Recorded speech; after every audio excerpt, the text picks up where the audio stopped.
नमस्कार। आपका अपना ही चैनल सिटेट राजा में आपका स्वागत है। दोस्तों, आज का वीडियो काफ़ी इम्पोर्टेंट होने वाला है क्योंकि हम लोग साइकोलॉजी का आज सब्जेक्ट को लेंगे और साइकोलॉजी का 10 चैप्टर मनोविज्ञान क्या है, अभिप्रेरणा मोटिवेशन क्या है, वृद्धि और विकास, जीन पियाजे, कोहलबर्ग और बायोज्की का सिद्धांत, अधिगम, बुद्धि, व्यक्तित्व, चिंतन, स्मृति, निर्देशन एवं परामर्श 10 वीडियो में 10 चीज़ों को आज कंप्लीट करेंगे, जिसमें से आज हम लोग कंप्लीट करेंगे मनोविज्ञान क्या है, नोट डाउन करेंगे। और मनोविज्ञान क्या है, मन का अध्ययन है, आत्मा का अध्ययन है और इससे रिलेटेड जो क्वेश्चंस आ चुका है हम लोग उसे भी कंप्लीट करेंगे। काफ़ी इंपॉर्टेंट है, ये सिर्फ सीटेट के लिए नहीं, आप केवीएस एनवीएस कुछ भी आप दे रहे हो, ये आपके लिए काफ़ी इंपॉर्टेंट वीडियो होने वाला है। नोट डाउन करेंगे। आज हम लोग शुरू करते हैं मनोविज्ञान क्या है। शिक्षा मनोविज्ञान वह ज्ञान जो बच्चे को शिक्षा देने में काम आए। नोट डाउन करेंगे, वह ज्ञान जो बच्चे को शिक्षा देने का काम आए उसे हम शिक्षा मनोविज्ञान कहते हैं। शिक्षा मनोविज्ञान बच्चे के व्यवहारों को समझने में मदद करता है। शिक्षा मनोविज्ञान क्या मदद कर रहा है? बच्चे के व्यवहार को समझने में मदद करता है कि बच्चा जो लर्निंग स्टाइल है, विजुअल, काइनेस्टिक, किस तरह से बच्चा सुन के क्या ऑडियो या श्रवण से किस तरह से क्या करेगा, उनके व्यवहार को हमें समझने में सबसे ज़्यादा वो हमें हेल्प करता है शिक्षा मनोविज्ञान। अब मनोविज्ञान क्या है? देखते हैं कि मनोविज्ञान क्या है। मनोविज्ञान साइकोलॉजी ग्रीक भाषा के साइची प्लस लोगोस से मिलकर बना है। साइची का अर्थ होता है आत्मा। नोट डाउन करेंगे, साइची का अर्थ होता है आत्मा, लोगोस का अर्थ होता है अध्ययन, आत्मा का अध्ययन ही मनोविज्ञान। मनोविज्ञान को आत्मा का अध्ययन करने वाला विषय बताया गया है। किसने बताया है? यह प्लेटो और अरस्तु ने आत्मा का अध्ययन बताया। प्लेटो ने और अरस्तु ने मनोविज्ञान को आत्मा का अध्ययन बताया। नोट डाउन करेंगे। अब देखेंगे मन का अध्ययन किसने बताया। जी हाँ, स्टडी ऑफ माइंड, मन का अध्ययन किसने बताया? 17वीं और 18वीं शताब्दी में साइची का अर्थ माना जाने लगा, अर्थात मन का अध्ययन। इस विचार को समर्थन किसने किया? कांट, होब्स, लॉकी ने इससे सपोर्ट किया था। नोट डाउन करेंगे कि ठीक है, साइची का अर्थ मन हम मान सकते हैं, अर्थात मन का अध्ययन हम मान सकते हैं, लेकिन 1889 ईस्वी में विलियम वुंट ने जर्मनी में मनोविज्ञान की पहली प्रयोगशाला स्थापित की थी। नोट डाउन करेंगे, इंपॉर्टेंट पॉइंट है। 1889 में विलियम वुंट ने जर्मनी में मनोविज्ञान की पहली प्रयोगशाला स्थापित की थी और उन्होंने क्या कहा ये भी चेक करेंगे, इंपॉर्टेंट पॉइंट है। मनोविज्ञान को एक अलग विषय में स्थापित किया उन्होंने। इसने इससे पहले दर्शन शास्त्र का विषय और भाग था। 1789 विलियम वुंट से पहले मनोविज्ञान किसका भाग था? दर्शन शास्त्र का विषय का एक पार्ट था। नोट डाउन करेंगे। वुड ने मनोविज्ञान को चेतना का अध्ययन करने वाला विषय बताया। वुड ने फर्स्ट टाइम इसे एडिट किया और कहा यह चेतना का अध्ययन है। नोट डाउन करेंगे। लेकिन अधिकांश अचेतनाएं से प्रभावित होता है, इस आधार पर यह विचार भी अधिक मान्य नहीं हुआ, क्योंकि मन जो है, मन का काफी डिफरेंट पॉइंट है। ये विचार मान्य इसलिए नहीं हुआ, जो माइंड और मन है, चेतन मन, अवचेतन मन, अचेतन मन, mind, subconscious mind, unconscious mind होता है, इसलिए यह काफी ज्यादा स्ट्रॉन्ग पॉइंट नहीं था उनके लिए। काफी इंपॉर्टेंट पॉइंट है। अब कुछ पॉइंट ये देखेंगे, वह इच्छाएं जिसकी पूर्ति नहीं होती है वो अचेतन मन में जाके एकत्रित हो जाती है। माने जो पूरा नहीं हो पाता है वो हमारे सबकॉन्शियस माइंड में जाके कलेक्ट हो जाता है। काफी इंपॉर्टेंट पॉइंट है। मनुष्य का व्यवहार सबसे ज्यादा किससे प्रभावित होता है? माने ह्यूमन बिहेवियर, मनुष्य का व्यवहार सबसे ज्यादा किससे आपका प्रभावित होता है? देखेंगे, अचेतन मन से 90%, क्योंकि सब चीज जो उसे नहीं मिलता है वो कहाँ जाके स्टॉक होता है? अचेतन मन के अंदर। इसलिए उनका जो व्यवहार है 90% अचेतन मन से काफी ज्यादा एक्टिव और हाव भाव अचेतन मन से होता है। नोट डाउन करेंगे। अब देखेंगे व्यवहार का अध्ययन। आज मनोविज्ञान को मानसिक क्रिया एवं व्यवहार के अध्ययन करने का विषय माना गया। आज के डेट पे मानसिक क्रिया और व्यवहार का अध्ययन, व्यवहार का अध्ययन आत्मा, मन और चेतना की तुलना में ज्यादा आसान है। कितना इंपॉर्टेंट पॉइंट है। व्यवहार का जो अध्ययन है आत्मा, मन, चेतन के तुलना में काफी आसान है, जो कि व्यवहारवादियों द्वारा माना गया है। अब व्यवहारवादी कौन कौन थे? पेवलव थे, वेस्टन थे, स्किनर थे, ये व्यवहारवादी थे। काफी इंपॉर्टेंट पॉइंट है। व्यवहारवादी कौन थे? पेवलव थे, वेस्टन थे, स्किनर थे, व्यवहारवादी, जो उन्होंने व्यवहार पे ज़्यादा बल दिया है। अब देखेंगे मनोविज्ञान के लक्ष्य क्या-क्या हैं? वर्णन एवं मापन, पूर्व अनुमान और नियंत्रण, राष्ट्रीयकरण एवं व्याख्यान, ये मनोविज्ञान का लक्ष्य है, इंपॉर्टेंट पॉइंट है। मनोविज्ञान के संप्रदाय कौन-कौन है? मनोविज्ञान में क्या अध्ययन करना है? काफ़ी इंपॉर्टेंट पॉइंट है। कैसे अध्ययन करना है? कब अध्ययन करना है? और किसको लेकर अध्ययन करना है? ये सबसे बड़ा पॉइंट है, किसको लेके अध्ययन करना है। अब कुछ पॉइंट को चेक करेंगे, इन सब को लेकर मनोविज्ञान समूह में बटा हुआ है। इन समूहों को मनोविज्ञान के संप्रदाय कहलाते हैं। इनकी संख्या निम्नलिखित है। अब देखेंगे ये किस पे अध्ययन किया जाए, कैसे किया जाए, किन पे किया जाए। अब देखेंगे संरचनावादी सिद्धांत किनका था? विलियम वुड और टिंचर का था। यह मनोवैज्ञानिक मानसिक संरचनाओं का अध्ययन करते हैं लेकिन कार्य नहीं करते हैं। नोट डाउन करेंगे।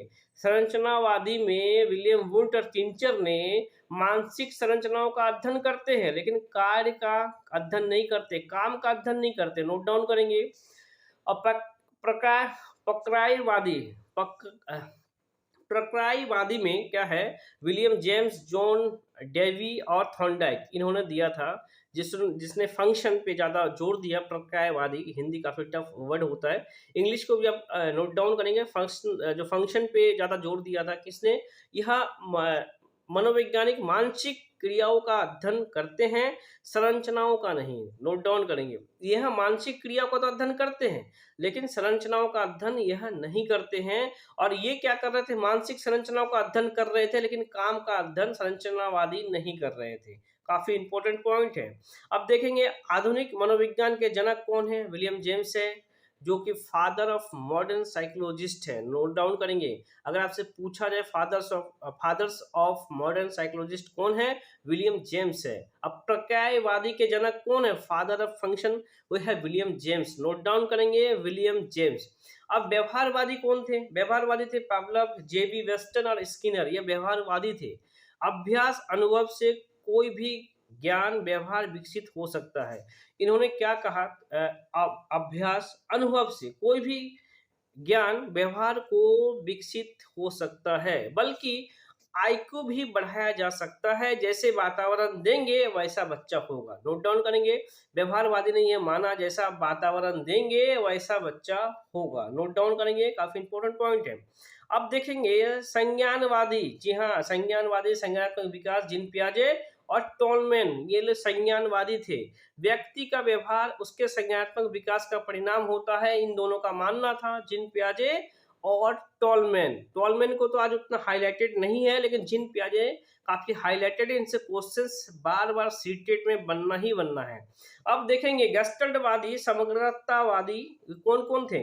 एक तो इनमें मानना है, इसमें कोफ्ता, कोहलर, लेक्विन और वर्थमर ही भी थे। 4 लोग थे जो समग्रतावादी थे। मानव का व्यवहार संपूर्ण परिस्थितियों का परिणाम है। कितना इंपॉर्टेंट पॉइंट है।